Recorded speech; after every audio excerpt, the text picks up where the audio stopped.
Baik, shalom semuanya, selamat hari Minggu. Pada kesempatan ini, sorry kalau ngomongnya agak terputus-terputus karena dari pagi saya, kalau orang Belanda bilang heken, ya, heken, cegukan, karena mungkin penyakit dari tubuh ini termanifestasi lewat heken. Ya. Semoga kita nggak terganggu dengan ini, dan saya memastikan dulu semuanya bisa melihat share screen materinya. Bisa ya.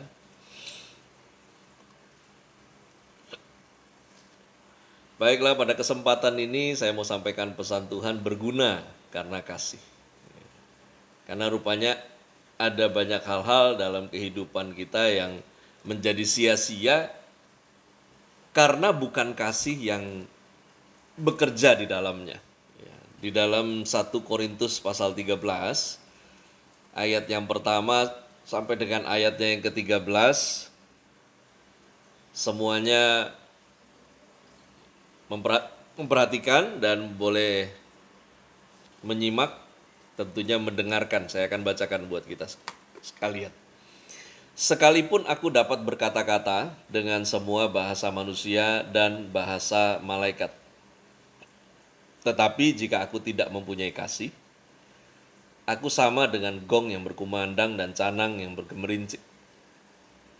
Sekalipun aku mempunyai karunia untuk bernubuat, dan aku mengetahui segala rahasia, dan memiliki seluruh pengetahuan, dan sekalipun aku memiliki iman yang sempurna untuk memindahkan gunung, tetapi jika aku tidak mempunyai kasih, aku sama sekali tidak berguna.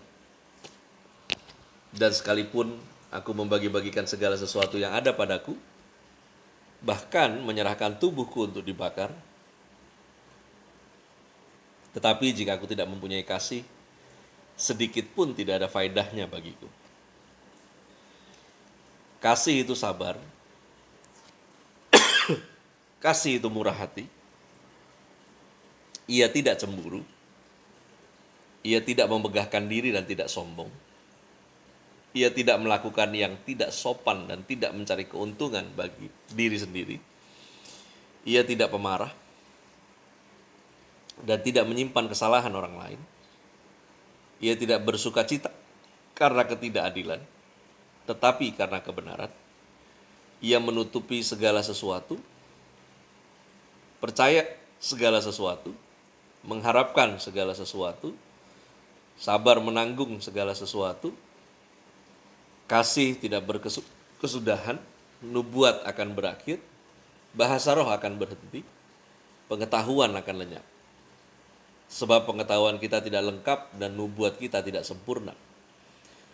Tetapi jika yang sempurna tiba, maka yang tidak sempurna itu akan lenyap. Ketika aku kanak-kanak, aku berkata seperti kanak-kanak, aku merasa seperti kanak-kanak, aku berpikir seperti kanak-kanak. Sekarang sesudah aku menjadi dewasa, aku meninggalkan sifat kanak-kanak itu. Karena sekarang kita melihat dalam cermin suatu gambaran yang samar-samar.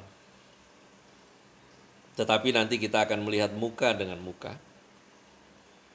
Sekarang aku hanya mengenal dengan tidak sempurna, tetapi nanti aku akan mengenal dengan sempurna, seperti aku sendiri dikenal. Demikianlah tinggal ketiga hal ini, yaitu iman, pengharapan, dan kasih.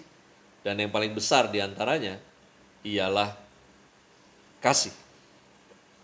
Dalam perikop ini ada pesan tentang pentingnya keberadaan kasih dalam kehidupan manusia.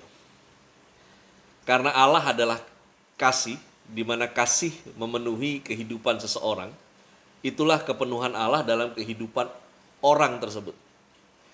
Dengan demikian, begitu pentingnya kasih, maka ada beberapa peringatan perihal pentingnya keberadaan kasih juga akibat dari ketiadaan kasih dalam kehidupan seseorang.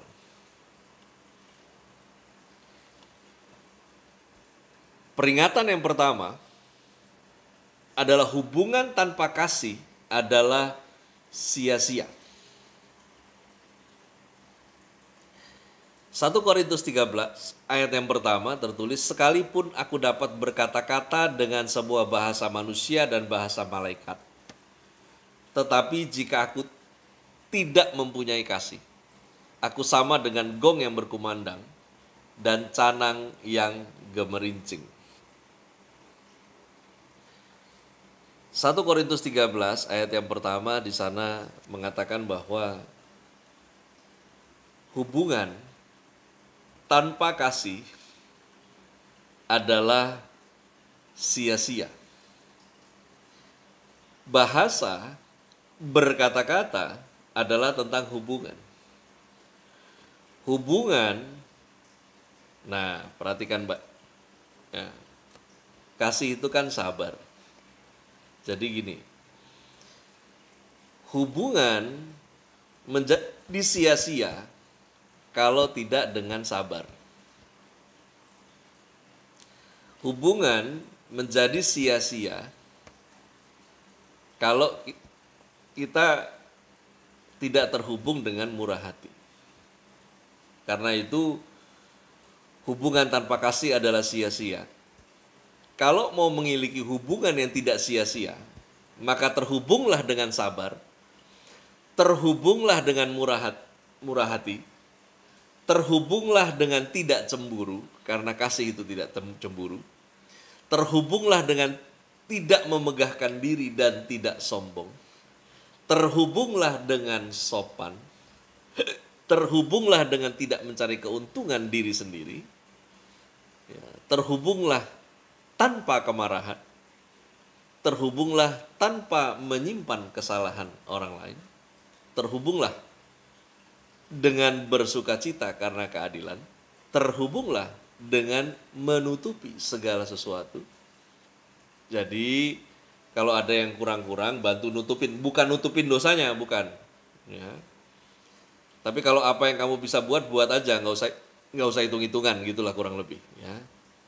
Terhubunglah dengan percaya segala sesuatu, bahwa kemungkinan-kemungkinan itu masih mungkin terjadi. Terhubunglah dengan mengharapkan segala sesuatu, ini yang tadi membangun kemungkinan, harapan. Terhubunglah dengan sabar menanggung segala sesuatu.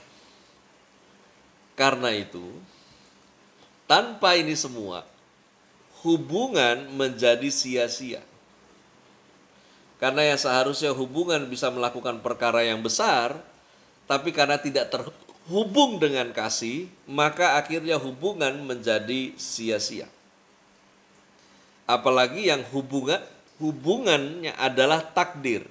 Ya, saya menyebut nggak semua hubungan itu takdir, saudara.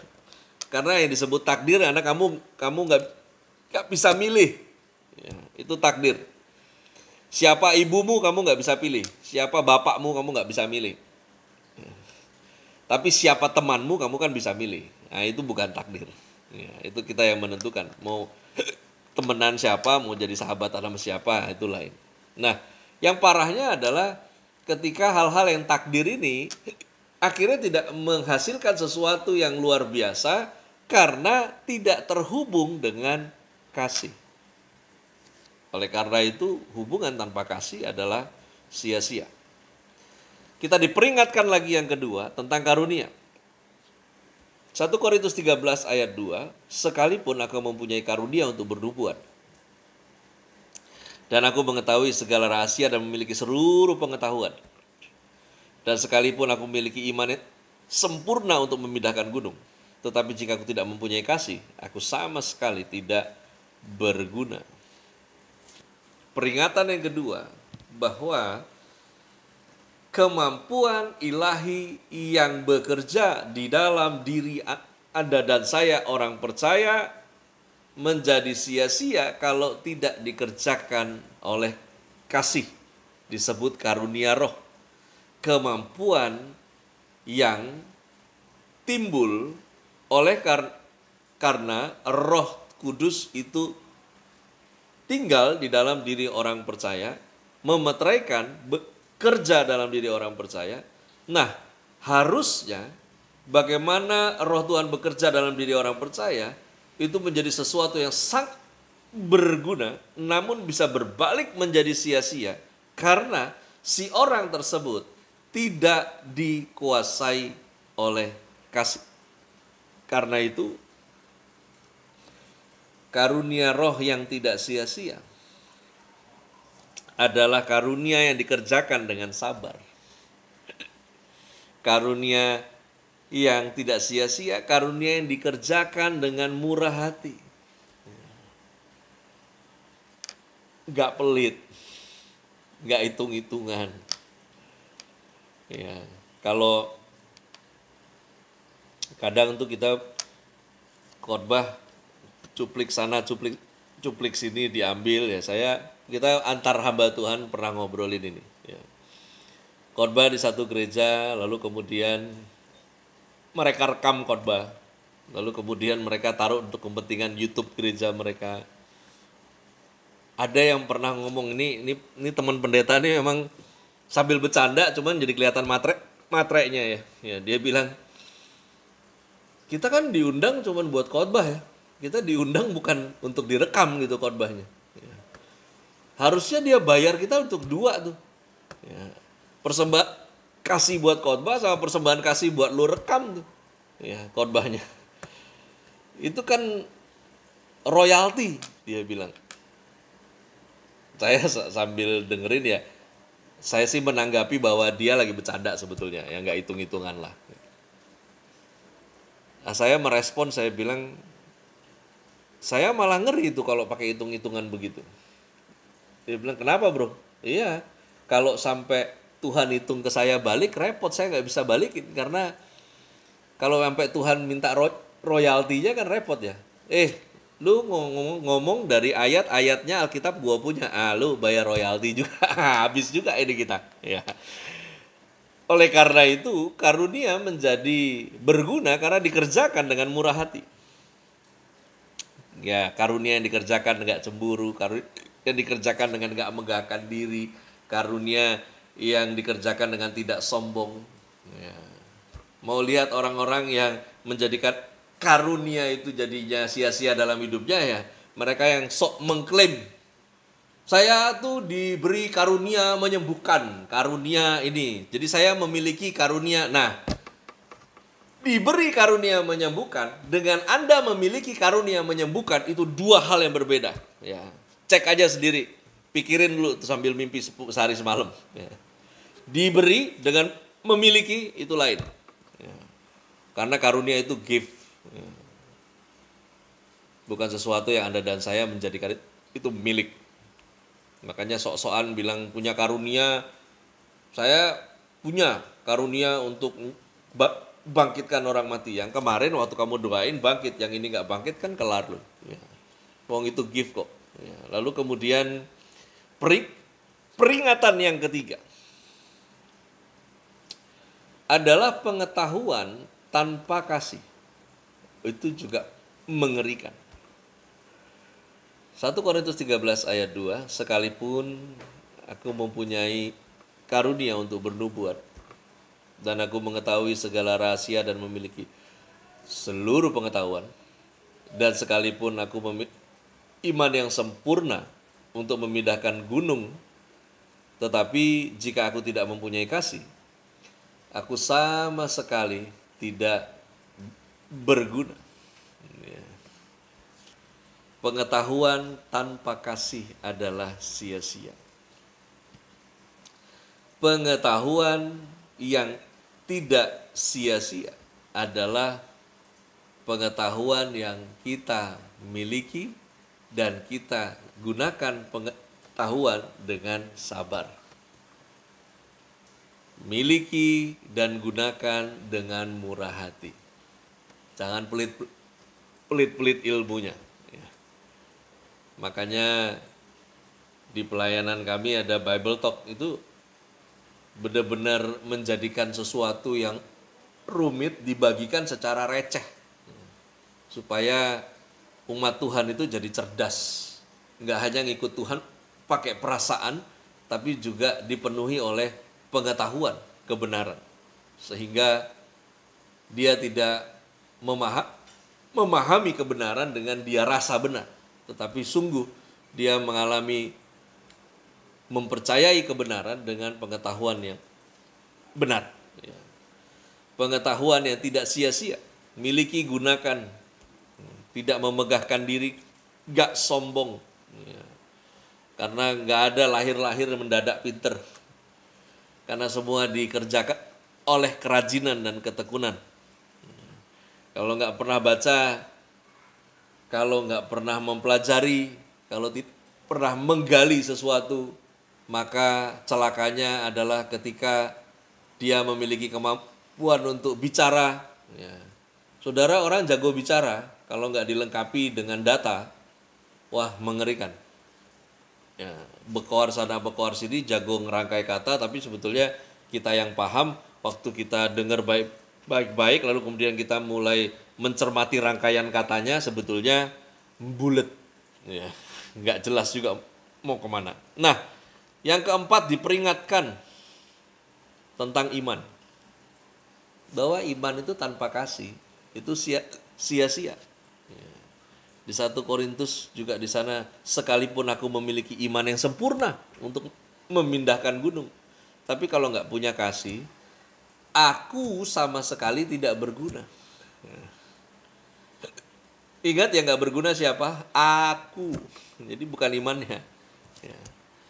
Iman menjadi tidak sia-sia ada pada kita kalau kita pergunakan iman dengan sabar. Kenapa pergunakan iman dengan sabar? Karena iman itu ada supaya Anda dan saya mampu menghormati proses yang berjalan. Jadi justru iman itu kontradiktif dengan instan. Karena iman itu menghormati proses. Proses, orangnya diproses untuk terus aktif mempercayai Tuhan. Bukan pasif dalam mempercayai Tuhan. Karena banyak orang ketika dinasehati, dia rasa dibandingkan dengan orang lain. Bahkan kemarin ada yang sempat coba debat dengan saya dengan masalah berkat itu nggak bisa dibandingkan. Bos, berkat bukan masalah dibandingkan. Kalau Tuhannya sama, Alkitabnya sama, kapasitas kemampuannya sama, tapi kau menghasilkan lebih sedikit, itu yang salah bukannya Tuhan. Itu elu yang gak kerja keras kan. Saya pikir yang setengah gila juga bisa paham dengan apa yang saya ngomong ini. Karena itu mari pergunakan iman dengan sopan. Bukan karena lu percaya lu seenaknya. Pergunakan iman dengan tidak mencari keuntungan diri sendiri. Itulah kasih, tanpa kemarahan, tanpa menyimpan kesalahan orang lain. Pergunakan iman dengan bersuka cita karena keadilan. Pergunakan iman dengan menutupi segala sesuatu. Yang tadi dibilang, dengan kurang-kurang, dengan imannya dia bisa menutupi segala sesuatu yang kurang-kurang.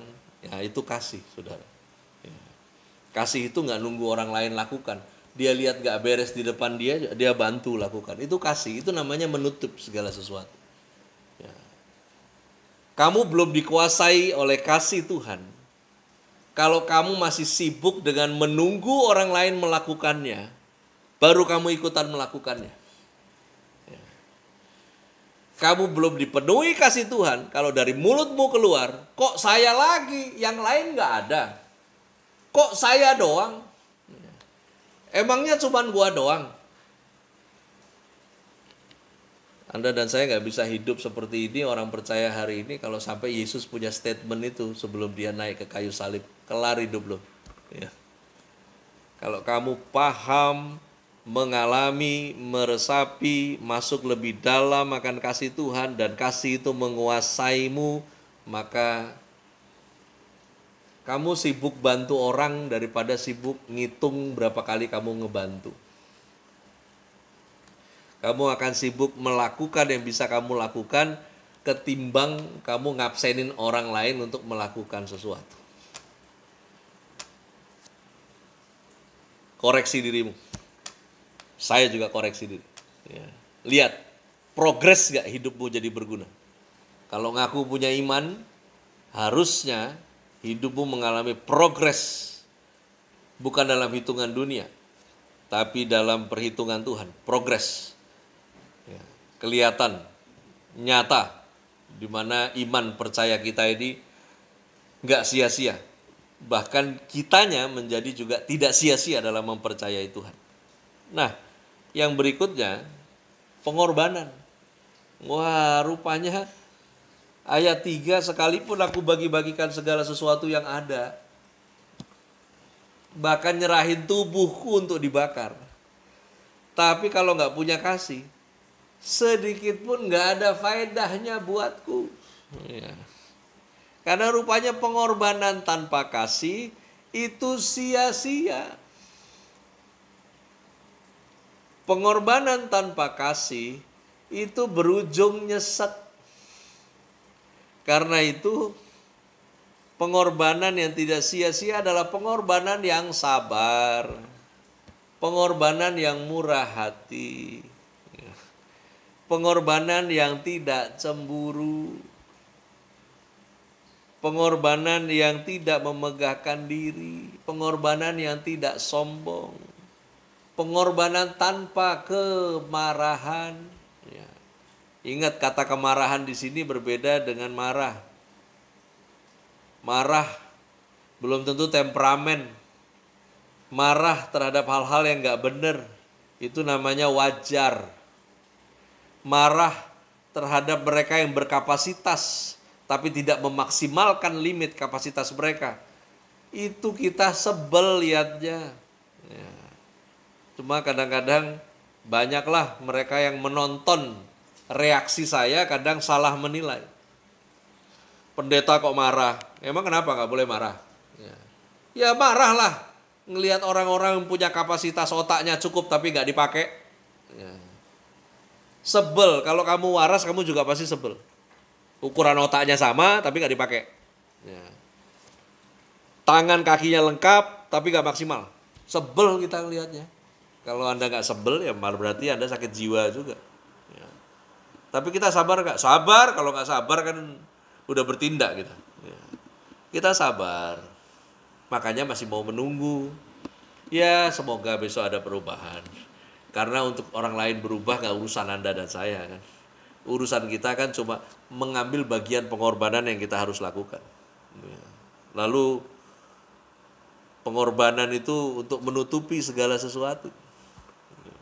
Makanya tadi daftarnya sabar, murah hati, gak cemburu, gak megahkan diri, sopan, gak cari keuntungan diri sendiri, gak kemarahan, gak nyimpan kesalahan, bersukacita karena keadilan, bersukacita karena kebenaran, menutupi segala sesuatu, percaya segala sesuatu, mengharapkan segala sesuatu, sabar menanggung segala sesuatu.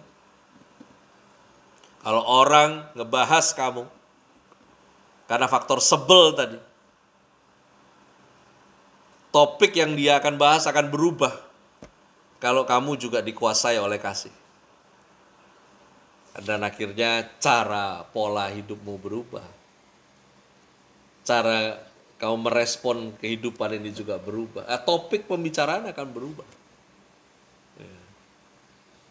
Kalau ada orang bilang orang Kristen tapi ngomongin orang. Terus kita mau ngomongin monyet. Ya ngomongin orang. Karena Anda dan saya dipanggil jadi terang, jadi garam. Terang itu hidup lu kelihatan. Garam itu hidup lu terasa. Dari hidupmu, kamu menjadi suratan yang hidup dari Allah. Injil yang suratan yang hidup. Orang lihat hidup lu bagus, dibahas. Menjadi apa? Menjadi motivasi. Ya sama, hidup lu gak beres juga dibahas. Untuk apa? Untuk kita terhindar dari kelakuan yang sama seperti kau. Kan begitu. Ya. Karena itu kasih itu dibutuhkan.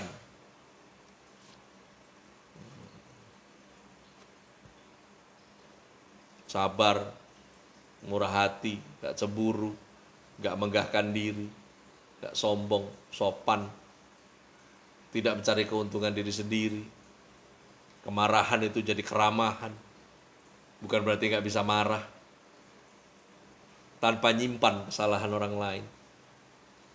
Tapi bukan berarti itu orang kesalahannya nggak disimpan, dia nggak jadi benar, otomatis. Bersukacita karena keadilan. Bersukacita, seneng kalau terjadi hal-hal yang adil. Bersukacita karena kebenaran, seneng kalau ada hal-hal yang benar itu terjadi. Menutupi segala sesuatu, ini yang saya bilang tadi.